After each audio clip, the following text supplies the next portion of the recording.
Athens is one of the great college towns in America. I mean, you can't pick where you're going to live in our profession. You don't have that choice. You take the job wherever.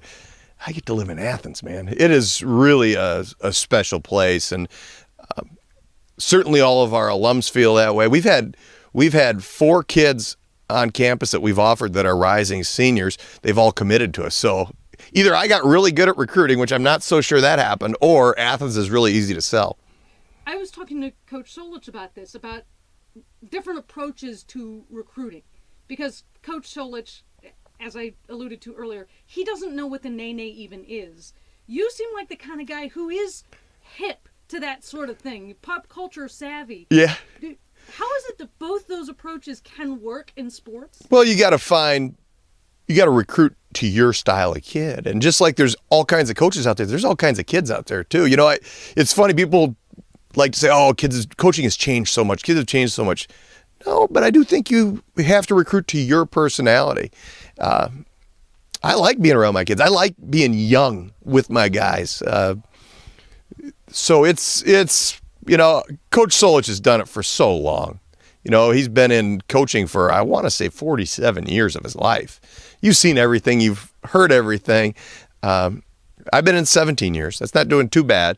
But at the same time, in those 17 years, I figured out what kind of kid will be attracted to what my approach is. And you'll find those kids out there. They're everywhere.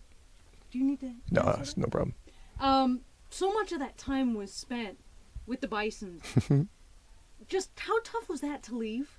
It was extremely tough. I mean, you're talking about lifelong friends. 10 years at North Dakota State is a long time. Now, that's 10 winters, too. So I'm can't wait to giggle in January when everybody's complaining about the cold in Athens. It's going to be, I'll be wearing short sleeves. But it is. It's tough to leave. It's tough to leave a group of guys that you absolutely love. We had 5 seniors on that team, so those guys were leaving anyway. I didn't miss them. But the underclassmen, to have a group achieve their wildest dreams, goals, aspirations under your tutelage, I won't be strangers to them. They graduate, they can come visit me. They'll like Athens, I promise you that.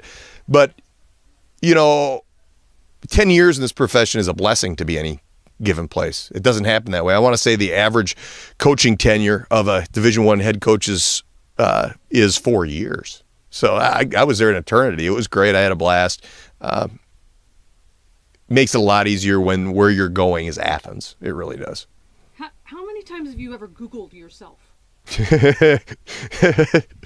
I did actually do that. After the NCAA tournament, so much had been going on that I didn't have a chance to really enjoy it. And, you know, everything from, I was on Saturday Night Live for this little skit thing they had there. I had to catch up, and I had to catch up in a hurry. The only way I could do it is Google myself, and I found out that there's a Saul Phillips out there that's apparently a very wealthy tuna magnate in Japan. So that was what I learned primarily. But yeah, I have Googled myself before.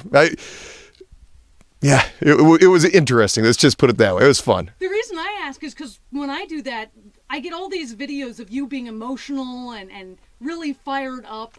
That's not going to change, right? Do I look like I'm slowing down? No way. I'm excited about this. I'm an emotional guy. I'm an excitable guy. I'm actually not a screaming lunatic on the sidelines.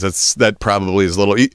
They've taken clips of some pretty good moments there. It's not like the first jump ball. Yeah, we won the jump. It's not going to be quite that crazy, but I have energy. I'm not afraid to show it. I bring in kids that have energy, and they're not afraid to show it. We're not watching golf here. We're watching basketball, and I think the Ozone, certainly our student section, they're an excitable group too. I think we're going to get along just fine. Now, I'm a basketball official. I probably should have prefaced the question about your energy level. With, No. You talk about being respectful. How tough is that for a guy with your emotion level to do? You know, it's actually funny that the MAC conference officials also work the Summit League. So it'll be the same group of guys. You got to be respectful for the job. The job another coach has. You don't want to show them up. Listen, we're all in this game because we love the game. We should be able to find some common ground beyond that. As far as the officials go, I've had 3 technicals in 7 years, and one I didn't deserve, and I want to talk about that. No, one I didn't deserve. one I definitely deserved. I was at Williams Arena where the Gophers play in Minnesota, and I threw my sport coat into the stands. I tried to explain to the ref afterwards that my daughter had dropped her drink, and I was just trying to give her something to wipe it up with. But Didn't buy it? no, that didn't get. He giggled at it. Listen. We're all in this together at some point or another. We can find common ground, even with a referee. I like hearing that. Now, our listeners are going to be real familiar with two of your influences. I'm assuming they're influences of yours. Tim Miles and Bo Ryan. Yep. What did you take from those guys? Well, I was with Bo 5 years as a player at UW-Platteville. I played Division III primarily. Primarily because there's not a Division IV. That's why I played D3. I mean, his son's on my staff. The influence there is obvious. With Tim Miles, he's pretty wacky himself. I think from him, the biggest thing I took away is you can be yourself, even if it's not cookie cutter for a college coach, and your style can work. Miles and I had an absolute blast together. It's a miracle that both of us didn't get fired at some point during our careers, but we had an absolute wonderful time at North Dakota State. And I've been really happy to watch him grow into what he's grown into, because he's a media monster now, and he's big. Yeah, he tweets during games. We love that as reporters. He's telling his SID to tweet. I want to clear that up. Miles lies, but no, actually he doesn't even lie about it. He tells the truth. He walks by his SID, tells him what to tweet, and then tweets it. Now, you better trust your SID in that situation, because you gave him access to the account there.